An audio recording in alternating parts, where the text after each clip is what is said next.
Up until very recently, I had never seen a silent film. I'd heard of them. I understood their importance in film history. I knew about Charlie Chaplin, the guy with the little mustache and the cane. I knew about the guy hanging from a clock on the verge of falling to his death. But until I took a film class this year, I had never seen a silent film. Then I watched that scene from Safety Last, and honestly, my fear of heights made that viewing experience a bit more negative than it might have been otherwise. And I finally watched a Charlie Chaplin film, The Kid to be exact, and I really enjoyed it. I respected the craft of the film and the ways in which Chaplin utilized slapstick and physical comedy, but it was nowhere near something I was fascinated with or truly interested in. And then I watched Modern Times. Oh boy, do I love this movie. The elements that I liked from The Kid were there. The tramp, the lovable goof who's always getting into trouble, but also always meaning well.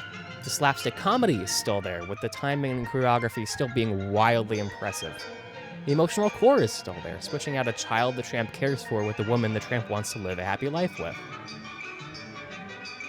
On the surface, these films seem similar, which they no doubt are. But what makes Modern Times special? Why was this the silent film that made me love silent films? Boy, am I glad you asked.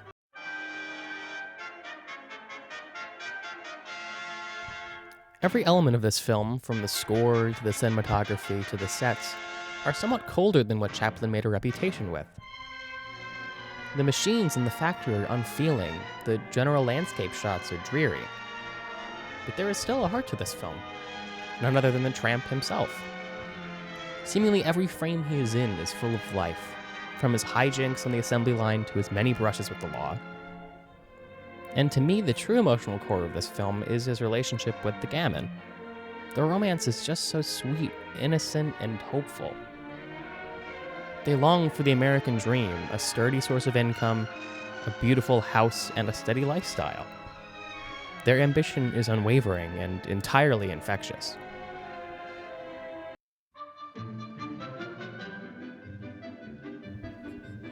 Not only is this an incredibly paced and put-together film from Chaplin, it also features some of his most enthralling and impressive choreography. Every bit of physical comedy is perfectly executed and timed, from the bit where he struggles to keep up with the moving objects on the assembly line, to the scene where he narrowly avoids a plummeting death on roller skates. I couldn't possibly dissect why exactly this is so great. I don't understand it well enough to do so, but I think it honestly speaks for itself. Chaplin's ability to master a physical encounter, a series of movements, or even the sparse timing of movements tied to the score is astounding and impossible to replicate.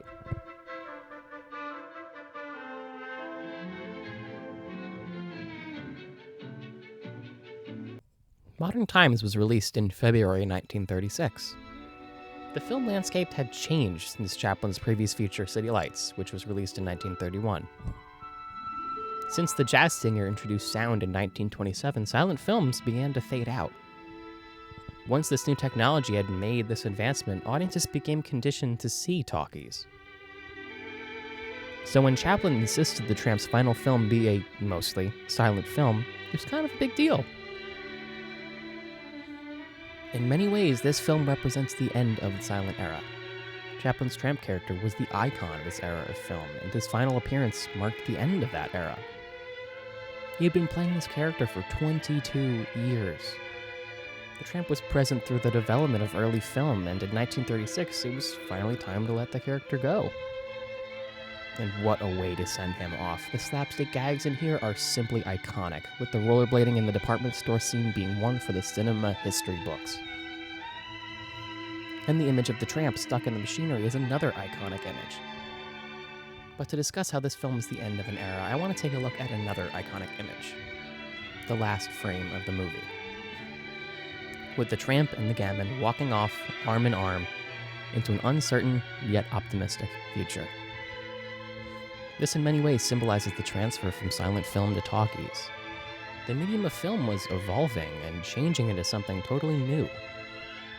No one knew where it was going, and that was the exciting part. Same thing goes for this scene. It's a perfect ending, and the final moments send chills down my spine and fill my eyes with tears. It's incredible.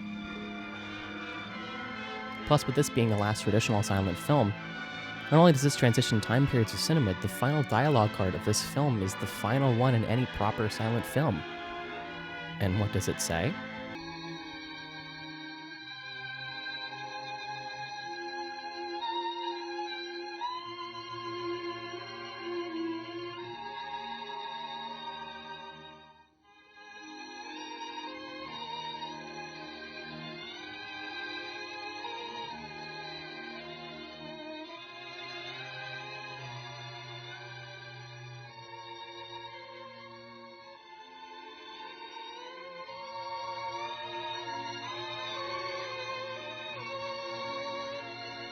What a perfect way to end this era of film.